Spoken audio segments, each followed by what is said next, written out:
Olá pessoal, tudo bem? Me chamo Dirceu e sou acadêmico do curso de História da Univale. E hoje vamos falar sobre as capitanias hereditárias.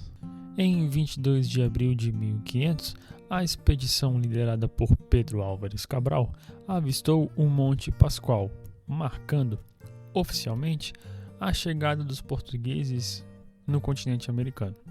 Apesar de a chegada no novo continente ser algo marcante, os portugueses naquele momento tinham como prioridade econômica o comércio de especiarias na Índia. Então, os primeiros 30 anos, o foco deles não era desenvolver a economia no Brasil, e sim adotar uma instalação de feitorias no litoral brasileiro. Tá, mas o que é as feitorias? As feitorias eram a exploração do trabalho indígena para a derrubada da árvore chamada pau-brasil. Árvore valiosa pela resina vermelha que sua madeira possuía e que era muito útil no tingimento de tecidos.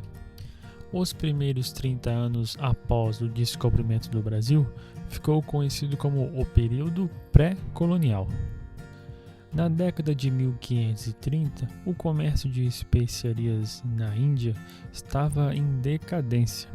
Outro fator era que os franceses invadiam frequentemente as terras em busca do pau-brasil ou algo que lhes interessasse.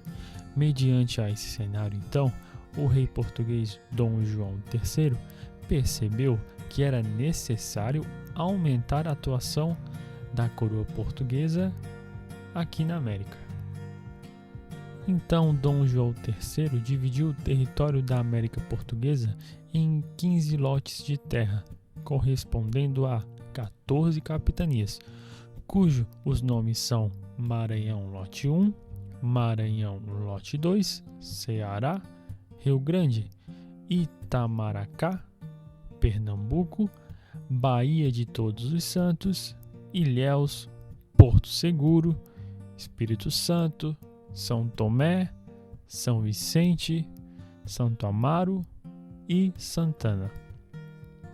Essas terras foram entregues para pessoas interessadas em investir no desenvolvimento dessa região, chamados de capitães donatários. O sistema foi oficialmente implementado a partir de 1534. Os capitães donatários podiam ser comerciantes ou pessoas da pequena nobreza de Portugal que tinham uma boa relação com a coroa portuguesa. Os capitães donatários recebiam a carta de doação e nela estava escrito que a terra recebida não pertencia a eles. A carta dava direito de fixar-se na colônia para administrar e desenvolver sua capitania da melhor maneira possível.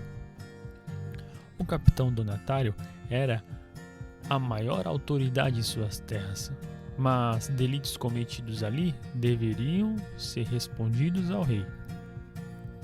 Os deveres do donatário para com a coroa eram atribuídos por meio da Carta Foral. Na Carta Foral estava escrito que a colonização da América Portuguesa fosse realizada por meio de investimentos particulares. Assim, todos os investimentos necessários para o desenvolvimento econômico da capitania faziam parte da função do donatário. Isto incluía o desenvolvimento da infraestrutura para atrair interessados em instalar-se na capitania. Os donatários tinham o direito de cobrar impostos em sua capitania e de fazer a distribuição de terras às Sesmarias, conforme lhes interessasse. Tá, mas o que é as Sesmarias? As Sesmarias eram um modelo de distribuição de terras que tinham como objetivo aumentar a produção de alimentos enviados para Portugal, porque Portugal foi afetado pelos surtos da peste negra. Quem recebesse a Sesmaria, ou seja, a terra, tinha uma série de regras. Entre elas era de ser uma pessoa cristã e tornar a terra produtiva em até 5 anos e, claro, evidentemente, pagar todos os impostos à coroa e ao capitão donatário. Das 14 capitanias, as únicas que tiveram um relativo grau de sucesso foram São Vicente e Pernambuco. Os fatores que fizeram essas capitanias terem dado certo foi a produção de açúcar e uma política menos hostil com os indígenas. As capitanias, no modo geral, não deram certo. Podemos enumerar os motivos aqui. Um deles são a falta de comunicação entre as capitanias, afinal, elas eram grandes e sempre ficavam isoladas uma das outras. E a comunicação com a coroa também era demorada. Havia também a falta de investimentos e a inexperiência administrativa dos donatários. Em alguns casos, o donatário nem conheceu sua capitania por mero desinteresse, que é o caso de Antônio Cardoso de Barros, donatário da capitania do Ceará. Outro motivo também importante era que as capitanias elas recebiam ataques indígenas que, quando aconteciam, resultavam na morte de um grande número de pessoas. À medida em que iam fracassando as capitanias, essas terras eram entregues à coroa. O período das capitanias hereditárias em sua ideia original foi de 1534 até 1548. Depois o sistema recebeu inúmeros reajustes, perdurando até 1821. Então, pessoal, vamos revisar? O comércio com as Índias estava em decadência juntamente com ataques franceses às terras aqui nas Américas. Mediante esse cenário, então, Dom João III implementou a primeira medida real de colonização no Brasil. Ele dividiu as terras em 15 faixas e as terras foram entregues a 14 pessoas do comércio português ou pequenos nobres. Eles foram chamados de capitães donatários. Os capitães donatários recebiam a carta de doação. Nela estava escrito que a terra recebida não pertencia a eles. A carta dava direito para fixar-se na colônia, para administrar e desenvolver sua capitania da melhor maneira possível.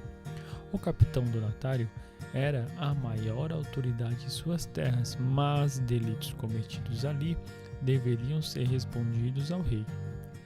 Recebiam também a carta foral. Nela estava escrito que todo investimento das capitanias era de dever do capitão donatário, mas ele também tinha o direito de cobrar impostos daqueles que recebiam as sesmarias. As sesmarias eram terras que os capitães donatários davam a portugueses que queriam vir para o Brasil. Esses portugueses deveriam cumprir uma série de regras, entre elas ser cristão, tornar sua sesmaria produtiva em até 5 anos e pagar impostos à coroa e ao capitão donatário.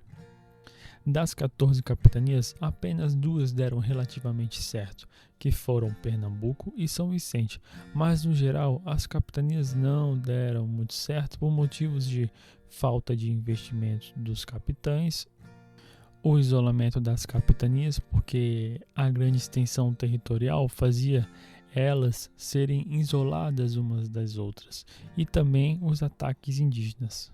O formato inicial das capitanias foi de 1534 a 1548.